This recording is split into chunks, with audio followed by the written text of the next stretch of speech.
की या लोकसभेच्या निवडणुकीमध्ये महाराष्ट्रामध्ये रिपब्लिकन पक्षाचे सर्व छोटे मोठे गट देखील आपल्या या महाआघाडीमध्ये सम्मिलित झाले आहेत. टाळ्या वाजवून स्वागत करा. आपल्या या महाआघाडीचे यवतमाळ वाशिम लोकसभा मतदारसंघाचे काँग्रेसचे उमेदवार, आपल्या सर्वांचे लाडके नेते, महाराष्ट्राचे नेते, विदर्भाचे नेते सन्माननीय माणिकरावजी ठाकरे यांच्या या प्रचार सभेमध्ये उपस्थित पीपल्स रिपब्लिकन पक्षाचे विदर्भाचे अध्यक्ष, पक्षाचे प्रवक्ते भाई चरणदासजी इंगोले, आमच्या महिला आघाडीच्या नेत्या सोनटक्केताई, युवक आमच्या काँग्रेसचे नेते, काय नाव तुमचं, आमचे श्यामभाऊ मेश्राम, रवी श्रीरामे आणि हरदासजी मेश्राम, आमच्या यवतमाळ जिल्ह्याचे पक्षाचे अध्यक्ष DJ खडसे गुरुजी,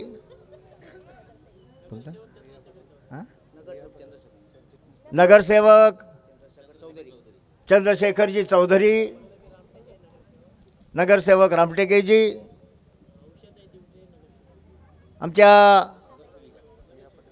झिया पटेल साहेब, सरचिटणीस विनाताई मेश्राम, पक्षाचे सर्व सन्माननीय नेते मंडळी,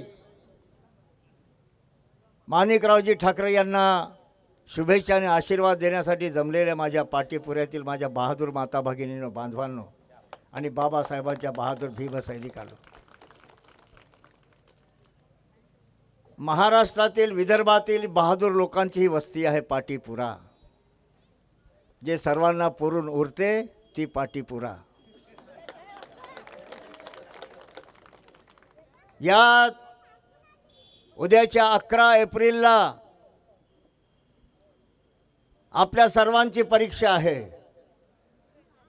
या परीक्षेमध्ये जर का एकदा मागची चूक झाली, एकदा नापास झालात, तर मात्र पुन्हा जिंदगीमध्ये पास होण्याची संधी आपल्याला कधी मिळणार नाही, लक्षात ठेवा.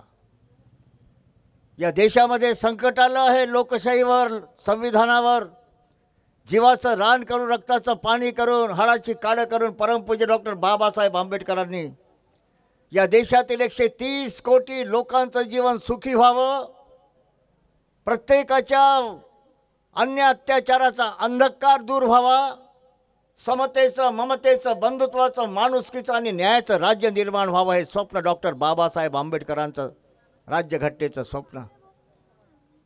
पण जेव्हापासून 5 वर्ष झालेत, जेव्हापासून भाजप आणि RSSचं सरकार या देशाच्या उरावर बसलं, तेव्हापासून त्यांना डोहाळे लागलेत. गर्भवती भगिनीला डोहाळे लागतात.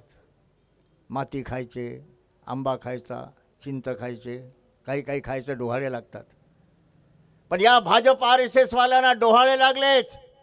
या देशाची राज्यघटना नष्ट करून, या देशाच्या लोकशाहीचा गळा दाबून, भारत मातेची बेइज्जती करून, या देशातील लक्षावधी कोट्यावधी लोकांना पुन्हा मनुवादाचे, ब्राह्मणवादाचे, पुंजीवादाचे गुलाम बनवण्याचे डोहाळे यांना लागले आहेत. आणि हे त्यांचे डोहाळे पूर्ण होऊ नयेत यासाठी 11 तारखेला माणिकराव ठाकरेच्या पंजाचं बटन दाबलं की यांचा गर्भपात झाल्याशिवाय राहणार नाही. यांचं एबॉर्शन करायचं आहे, लक्षात ठेवा. नाहीतर आमच्या लोकशाहीचं एबॉर्शन होऊन जाईल, नाहीतर आमचे संविधान नष्ट होऊन जाईल. कशाकरता संविधान लिहिलं? या देशातील सर्व जातीचे, मग ते ब्राह्मण असो, मराठा असो, OBC असो, बहुजन समाज असो, अल्पसंख्याक मुस्लिम समाज असो, गरीब असो, शेतकरी असो, शेतमजूर असो, राणा वना डोंगर दऱ्यामध्ये राहणाऱ्या आमचे आदिवासी बांधव असो, वस्ती वाड्या तांड्यावर राहणारा माझ्या भटकमुक्त समाज असो, या सर्वांचं जीवन सुखी झालं पाहिजे. या देशामध्ये समतेचं राज्य निर्माण झालं पाहिजे. हे बाबासाहेब आंबेडकरांचं आणि थोर नेत्यांचं स्वप्न होतं. पण उलट्या काळजाचे लोक जेव्हापासून डॉक्टर बाबासाहेब आंबेडकरांनी देशाची राज्यघटना तयार केली, तेव्हापासून हे RSSचे मनुवादी लोक बाबासाहेब आंबेडकरांची राज्यघटना नष्ट करण्याचा प्रयत्न करत आहे. दिल्लीमध्ये हेच मोदी सरकार आहे ना. दिल्लीमध्ये 9 ऑगस्टला क्रांती दिनी भर दिल्लीमध्ये जिथे देशाचं सरकार बसतं त्यांच्या नाकाच्या समोर डॉक्टर बाबासाहेब आंबेडकरांची राज्यघटना जाळून टाकली. बाबासाहेबांचा फोटो जाळून टाकला आणि हे सरकार, मोदीचं सरकार काही करू शकलं नाही. पाहत बसलं होतं नुसतं. आजपर्यंत काही कारवाई केली नाही. हे सर्व देशात सुरू आहे. कशाकरता सुरू आहे? या देशामध्ये आमचा हा गोरगरीब समाज, शेतकरीचं बघा ना, शेतकऱ्याचे रोज आत्महत्या शेतकऱ्यांच्या होतात. किती आश्वासनं दिली होती त्यांनी? 15 लाख रुपये तुमच्या खात्यामध्ये जमा करू. झाले जमा? सांगा ना. 2 कोटी बेरोजगार तरुणांच्या हातांना काम देऊ म्हणाले होते. दिलं का? हा, काम दिलं त्यांनी. 2 कोटी आमच्या बेरोजगार ओबीसी, दलित, आदिवासी, अल्पसंख्याक समाजाच्या तरुणांना बेरोजगार काम नाही. त्यांनी काम कोणाला दिलं? 5 वर्षामध्ये फक्त RSSच्या संघवाल्यांना, चड्डीवाल्यांना काम दिलं. बाकीच्याची बेकारी मात्र तशीच कायम ठेवली. हे पाप या मोदीच्या सरकारचं, या भाजपाच्या सरकारचं आहे. हे माझ्या ठिकाणी सांगलीचं जातं. आता काल परवा पुलवामाचा हल्ला झाला. 44 आमचे बहादूर सैनिक शहीद झालेत. 44 सैनिक शहीद झालेत. 400 किलोचा RDXचा साठा येतोच कसा, शिरतोच कसा, आणि आमचे 44 सैनिक मारले जातात. आणि हे सर्व या देशामध्ये सुरू आहे. माता भगिनींनो, बांधवांनो, आपले उमेदवार माणिकरावजी ठाकरे या ठिकाणी आलेत. आम्ही मानोऱ्याला होतो. इकडे यायचं होतं, इकडे आलो, तिकडे गेलो असतो तर इथे येण्याची संधी मिळाली नसती. पण माणिकरावांनी मोठी धावपळ केली, या ठिकाणी पोहोचायची. कशासाठी धावपळ करायची? या देशातील तमाम गोरगरीब जनतेला न्याय मिळाला पाहिजे. संविधान बदलवण्याची भाषा बोलणाऱ्या लोकांना या देशाच्या मातीमध्ये दफन करायचं आहे. 11 तारखेला बटन दाबून, पंजाचं बटन दाबून, लक्षात ठेवा. ही साधी निवडणूक, आतापर्यंत निवडणुका बऱ्याच पाहिल्यात तुम्ही, अनेक निवडणुका लोकसभेच्या पाहिल्या. तर ही निवडणूक मात्र या भारत मातेच्या सन्मानाची, स्वाभिमानाची, या देशातील 130 कोटी लोकांच्या सन्मानाची, स्वाभिमानाची, भारत मातेच्या इज्जतीच्या रक्षणाची ही लढाई आहे. बघा ना, राज्यघटना निर्माण करून बाबासाहेबांनी काय केलं? लोकशाही जन्माला घातली. लोकशाही जन्माला घालून लोकशाहीचं वस्त्र, राज्यघटनेच्या माध्यमातून लोकशाहीचं वस्त्र, महावस्त्र भारत मातेच्या अंगावर घालण्याचं पवित्र काम बाबासाहेबांनी केलं. आणि ज्या राज्यघटनेच्या माध्यमातून लोकशाहीचं महावस्त्र भारत मातेच्या अंगावर घातलं, तेच भारत मातेच्या अंगावरचं लोकशाहीचं वस्त्र हिसकावून घेऊन भारत मातेला नग्न करण्याचा प्रयत्न हे भाजपावाले, RSS वाले, जातीयवादी, मनुवादी लोक करत आहेत. हे तुम्हाला माहीत असलं पाहिजे, म्हणून या ठिकाणी सांगतो आहे. हे सर्व वेळ फार कमी आहे.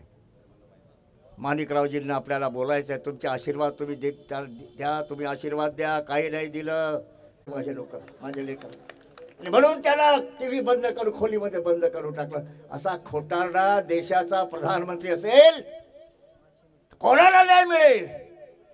आमच्या आदिवासींच्या, दलितांच्या, ओबीसी समाजाच्या, अल्पसंख्याक समाजाच्या आमच्या शिष्यवृत्ती नाही देऊ शकले हे लोक आतापर्यंत.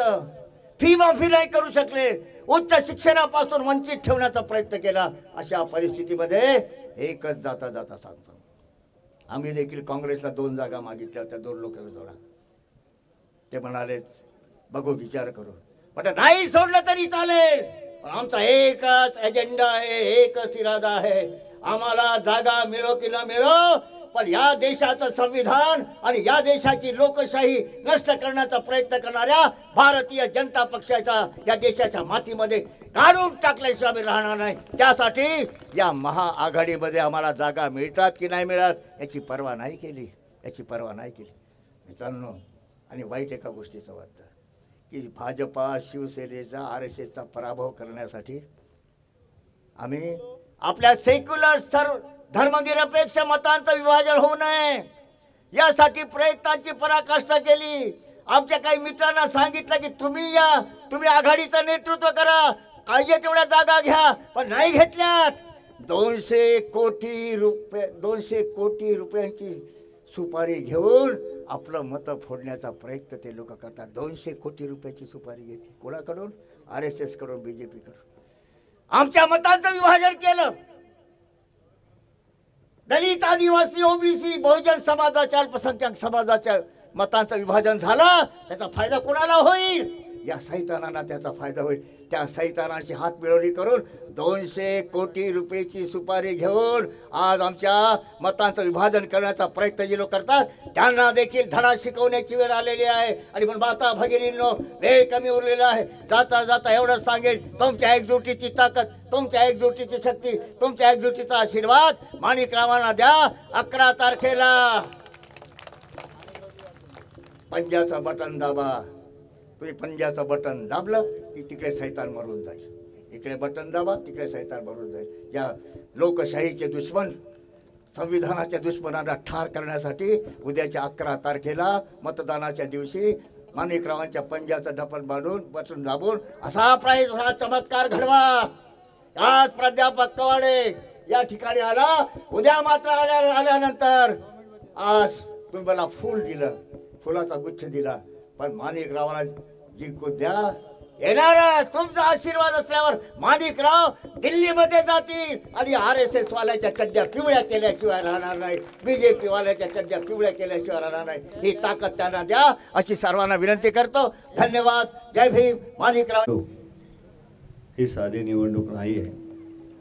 आपल्या देशाची लोकशाही वाचवण्याकरता, आपल्या देशाचे संविधान वाचवण्याकरता या लोकशाहीमधला हा आपला लढा राहणार आहे या निवडणुकीमध्ये। आणि त्याकरता आपण सर्वांनी साथ द्यावी, आपण सर्वांनी मला आशीर्वाद द्यावेत, अशा प्रकारची मी प्रार्थना आपल्या सर्वांच्या समोर करतो। वेळ संपलेले आहेत आणि त्याकरता आज मला 3 सभा 4 सभा होत्या, त्यामुळे इथं येण्याकरता विलंब झाला। कवाडे साहेबांना तरी आम्ही समोर पाठवलं, परंतु आपलं भरभरून प्रेम मिळत आहे। संपूर्ण मतदारसंघामध्ये सर्व प्रत्येक गावाला म्हणत आहे की यावेळेला परिवर्तन होणार, BJPला कुठल्याही परिस्थितीत यावेळेला हार पत्करावी लागेल आणि काँग्रेस या ठिकाणी जिंकून येणार, अशा प्रकारचं सर्वत्र वातावरण आहे। या सगळ्या याच्यामध्ये आपण सर्वांची मला साथ हवी आहे। सर्व एकत्रपणे आपण गेलो तर हा लढा सोपा आहे। म्हणून सर्वांनी कुठलाही विचार न करता काँग्रेसचं जे पंजा चिन्ह आहेत, पंजा चिन्ह 11 तारखेला मतदान करायचं आहे आणि पंजा चिन्हाच्या समोरचं बटन दाबून आपण मला आशीर्वाद द्यावेत, अशा प्रकारची प्रार्थना आपल्या सर्वांना करतो। आपल्याने माझे 2 शब्द संपवितो। धन्यवाद। जय हिंद, जय भीम। परमपूज्य डॉक्टर बाबासाहेब आंबेडकरांचा वारे पंजा आएगा भाई आएगा, आएगा भाई आएगा। जय भीम।